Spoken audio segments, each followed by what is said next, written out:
Hello, let us look at irrecoverable debts, or what is commonly known as the bad debts. Okay. First, let us recall on receivables. What did we refer to as receivables? And receivables are basically what the customer owes the business after buying goods or services on credit. So the business has sold some goods or services, they have provided goods or services to a certain client on credit. So what they are expecting is to receive money, from the client. Okay.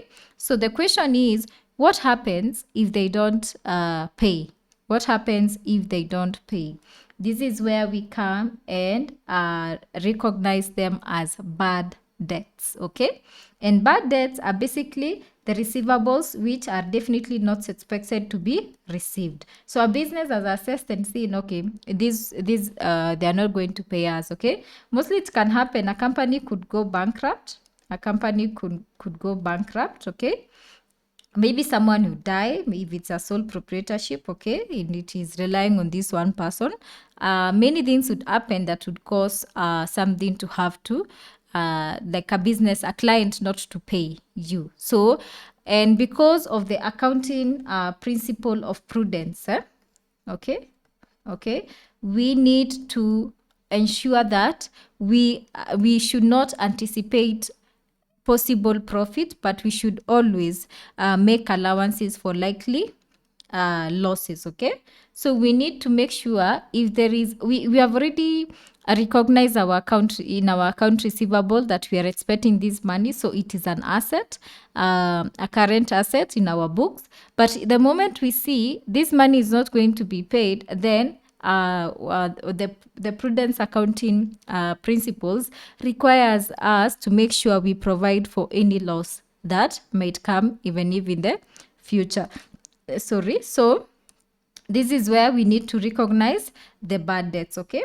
And doubtful debts are basically receivables which might be irrecoverable. So for bad debts, we are not expecting to receive them, but doubtful debts is meaning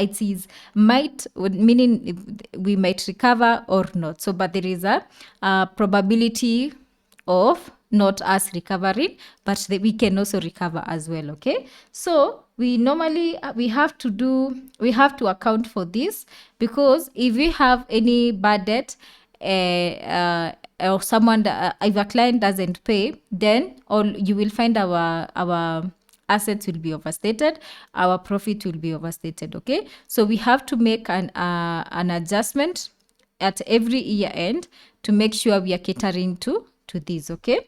So we have two methods. We have methods of accounting for bad debts. Okay. And one is the direct write-off method, and then we have now the allowance, or rather what is commonly known the provision for doubtful debt. Okay.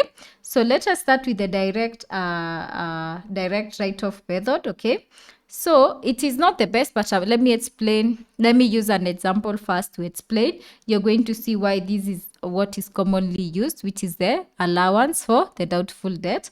So let us start with the direct write-off method, where, let's say, as at year end, 31st December 2024, okay, let's say our account receivable balance was 100 Kenyan shillings, 100,000. Okay, that is 31st December 2024. And then we got to the period March, let's say March 2025, and a certain company who is our client went bankrupt. Okay, they went bankrupt, and they had a balance of hours of Kenyan shillings, let's say 10,000. Okay, 10,000. So as at this point, what we need to do is, as per this direct method, is we need to debit irrecoverable debt account. Okay, an amount of 10,000, okay, and credit our receivable, our account receivable account, okay, an amount of 10,000. These we reduce our current assets definitely, and then our irrecoverable debt account is going to it's going to be an expense line item in our P&L statement. So this is going to be treated as an expense, so it is going to be reducing the profit. But the question is, as per accrual, what is required of us in accrual accounting during the period ending 31st December 2024, okay? Will we have recorded the correct profit? And also, as at 31st December 2024, will we have recorded the correct or a fair representation of the assets during as at 31st December 2024? No, because as at this period, our account receivables was 100,000, and then in it, something was written off in March 2025. So basically, this what we actually said was our profit is not the actual profit during that period, because there's someone who didn't pay in March 2025. So this one carries over may carry over burden to the next period. But now for allowance, this method of allowance and provision for doubtful debt, what it does is in every period now, it for example, this 31st, the period ending 31st December 2025, we provide or we create a provision for bad debts. So we look at our account receivables and we are like, okay, 2% of this is usually not paid. So we make sure we record this. We have an expense line to reduce this expense. That is a bad debt expense.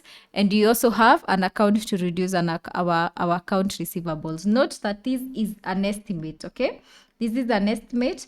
We are not looking at the actual as at this point. We are just using an estimate so that we make sure at least we are giving a fair representation of our books during this period. So that is why this is commonly used, and it is quite a large topic. So we are going to have a separate class for this. So as of today, just know there is a direct write-off method, and basically a bad debt is a loss.